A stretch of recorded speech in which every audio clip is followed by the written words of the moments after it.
negara-negara tetangga kita efisien. Sekali milih anggota DPRD, sekali milih, ya sudah. DPRD itulah milih gubernur, milih bupati. Dari dulu saya pernah mengatakan pilkadanya asimetris. Salah satunya melalui DPRD kan. Kalau DPRD itu demokrasi juga, tapi demokrasi perwakilan.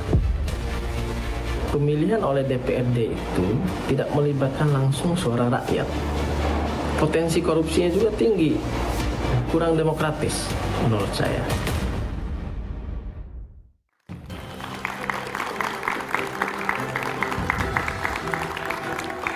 Selamat malam.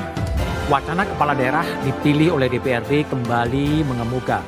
Bahkan Presiden Prabowo Subianto menyebut jika kepala daerah dipilih DPRD, maka Indonesia akan menghemat dana triliunan rupiah. Partai politik pun mulai bersuara. Meski tak setuju seluruhnya, tapi sepertinya wacana kepala daerah dipilih DPRD akan tetap mengemuka dan posisi partai politik berada di mayoritas kubu yang sama. Tapi ada juga kekhawatiran munculnya kepala daerah boneka. Jika ada catatan dan evaluasi dari penyelenggaraan pilkada serentak, mengapa hak pilih rakyat yang harus dikorbankan? Benarkah masalah dana politik menjadi alasan utama atau ada skenario lain yang jadi arah? Inilah satu meja The Forum, pilkada langsung dievaluasi, ada skenario apa lagi?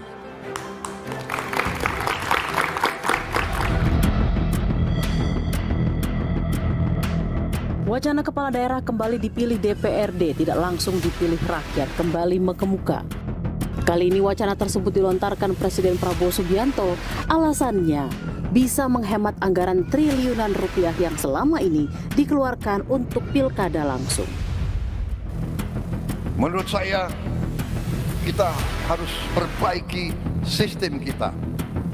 Dan kita tidak boleh malu untuk mengakui bahwa kemungkinan sistem ini terlalu mahal. Ya. Saya lihat negara-negara tetangga kita efisien. Ya. Malaysia, Singapura, India. Sekali milih anggota DPRD, sekali milih, ya sudah. DPRD itulah milih gubernur, milih bupati. Ketua Umum PKB Muhaimin Iskandar mendukung gagasan Presiden Prabowo Subianto untuk mengevaluasi pilkada.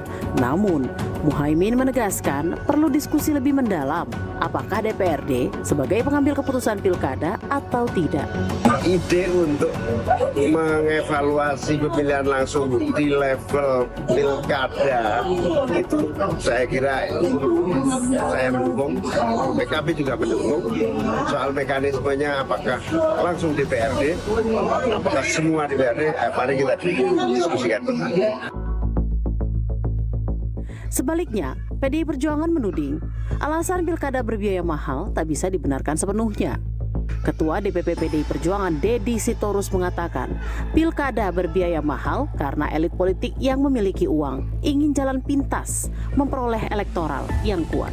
Tapi pada prinsipnya kami tetap ingin pemilu langsung dan kedaulatan di tangan rakyat, one man, one vote. Jadi jangan hanya menyalahkan rakyat biaya mahal, karena yang menyalurkan uang itu kan memang dari elit politik sendiri. Jadi jalan itu masih panjang, jangan buru-buru kita mengambil kedaulatan rakyat. Pengamat hukum tata negara Ferry Amsari menyebut perihal biaya mahal hanya alasan guna memindahkan pemilihan langsung menjadi tidak langsung, sehingga para elit berkuasa dapat menguasai proses pemilihan kepala daerah.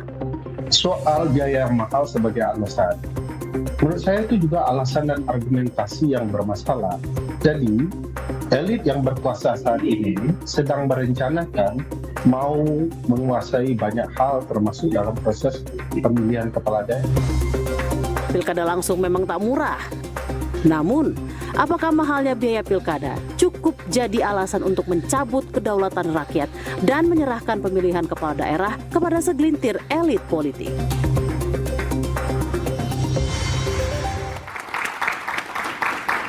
Pilkada langsung dievaluasi, ada skenario apa lagi, itulah tema Satu Meja The Forum malam ini. Telah hadir di studio di ujung sebelah kanan Ahmad Doli Kurnia, malam Bang Doli, Wakil Ketua Balik dari fraksi Partai Golkar. Kemudian ada Muhammad Rifki Nizami Karsayuda, Ketua Komisi 2 DPR, malam Mas Rifki. Kemudian ada politisi PDI Perjuangan Deddy Sitorus, malam Bang Deddy. Lalu kemudian ada pakar hukum tata negara Bivitri Susanti, BIP, dan Hadar Nafis Gumai, pakar pemilu dan direktur eksekutif NetGrid. Ya, di sambungan Zoom nanti ada Bupati terpilih Trenggalek Nur Arifin dan Cabub Kutai Kartanegara Awang Yakub Lukman. Bang Doli, saya tanya terlebih dahulu. Pak Prabowo udah mengatakan mahal, tidak efisien, udah kembali ke DPRD dan diucapkan di acara Partai Golkar. Golkar sudah setuju? Saya menangkap pidato Pak Presiden itu sebenarnya tidak sesempit itu. Ya. Jadi gini Mas Budiman ya, saya mau masuk dari hal yang besar dulu ya. Kita ini sudah 26 tahun melaksanakan, dimasuk di era reformasi. Sudah 6 kali pemilu ya. Jadi seharusnya kita sudah bisa memaknai demokrasi itu bergeser dari hanya sekedar prosedural menjadi yang substansial. Apa yang substansial itu? Misalnya apakah, jadi gini, demokrasi itu kan cuma instrumen penting, instrumen inti untuk menyampaikan kepada tujuan. Nah sekarang pertanyaannya adalah apakah demokrasi kita ini semakin mendekatkan pada tujuan itu? Apakah pemilu yang sudah 6 kali itu membuat makin rakyat ini makin sejahtera, makin literasinya lebih bagus, ya, atau makin brutal? Nah kalau kita dengar kemarin misalnya soal pemilu biaya politik tinggi, ini kan makin lama makin permisif dan masif.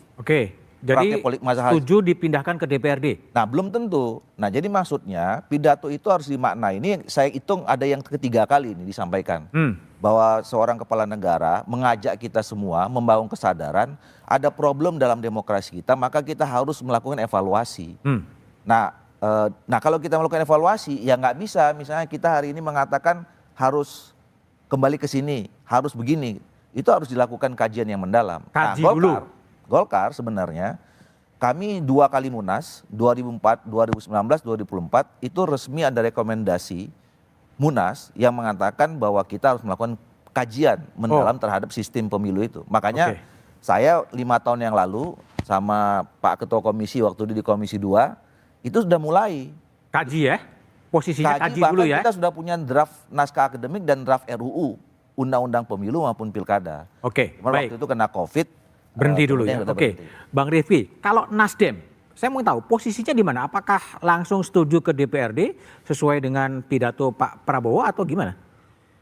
Satu, bagi Partai Nasdem, pasal 18 ayat 4 konstitusi itu adalah acuan dalam menentukan. Dipilih secara demokratis? Dipilih secara demokratis. Artinya langsung tidak langsung itu menjadi sesuatu yang bisa menjadi pilihan kita bersama. Nah, dalam konteks saya sebagai Ketua Komisi 2, kami akan melakukan evaluasi yang sangat serius terkait dengan pelaksanaan pemilihan gubernur, bupati, wali kota. Bahkan beberapa fraksi telah mengusulkan membentuk panitia kerja terkait dengan evaluasi pilkada ini. Saya kira bukan hanya soal sistem yang akan kita evaluasi, tapi juga bagaimana implementasi yang selama ini berjalan, termasuk bagaimana kultur politik yang selama ini juga mempengaruhi bagaimana kritik kita terhadap pemilihan gubernur bupati langsung.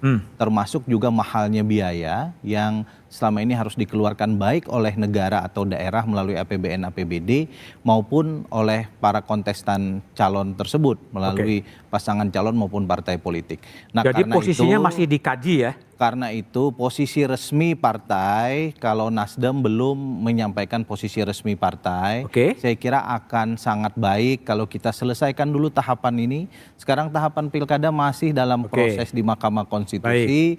Kita akan lakukan kajian, kita punya instrumen di Komisi 2 DPR RI untuk melihat ini sampai dengan pada titik tertentu nanti kita akan menyimpulkan kira-kira bagaimana mekanisme terbaik.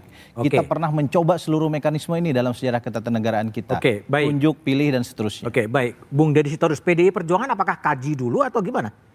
Saya kira soal kedaulatan rakyat nggak perlu dikaji. Nggak perlu dikaji? Nggak perlu dikaji, kan kita sepakat bahwa pemilu itu dari rakyat, oleh rakyat untuk rakyat kan, demokrasi itu dulu itu nggak bisa ditawar-tawar. Yang dipersoalkan Bapak Presiden kalau kita simak, yang pertama kan mahalnya biaya pemilu. Mahal itu pertama dari sisi anggaran pemerintah, yang kedua dari sisi mereka yang bertanding. Kalau persoalannya adalah mahalnya biaya pemilu, harusnya yang kita bicarakan bagaimana membuat dia melakukan efisiensi. Apa sih unsur-unsur biaya mahal dalam anggaran kepemiluan? Misalnya KPPS, misalnya terlalu banyak. Atau apa? Kan itu dulu kita bicara levelnya gitu. Jangan terus lompat. Langsung kita balik aja deh ke sana gitu kan. Karena tidak semua dalam sistem keternegaraan itu bisa dikuantifikasikan menjadi biaya, Pak. Karena ada banyak persoalan dalam pemilu itu. Soal keabsahan, legitimasi seorang pemimpin atau pemerintahan yang dibentuk. Itu persoalan yang esensial. Baik. Jadi misalnya begini, kalau kita anggap biaya nikah itu mahal, ya udah kita kumpul kebo aja kan sama itu. Hasilnya anak juga gitu. Itu kan cacat pemikiran yang menurut saya harus dibenerin. Oke, gitu Bung Deddy, kita tanya ya kepada pelakunya. Awang Yakob Lukman, Cagup dari Kutai Kartanegara, dan juga Nur Arifin. Saya ke Pak Awang dulu. Pak Awang, seberapa mahal sebetulnya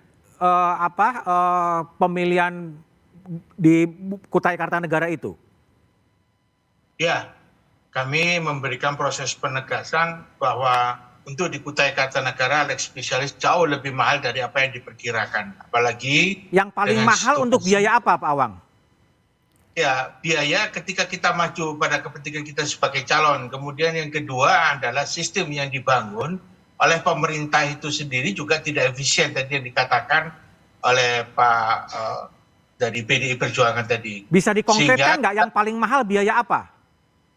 Ya, di dalam proses mekanisme kita itu kan dengan luas wilayah Kutai Kartanegara yang demikian luas, sehingga apapun yang kita lakukan juga akan menjadikan biaya itu menjadi lebih mahal beda dengan kabupaten kota.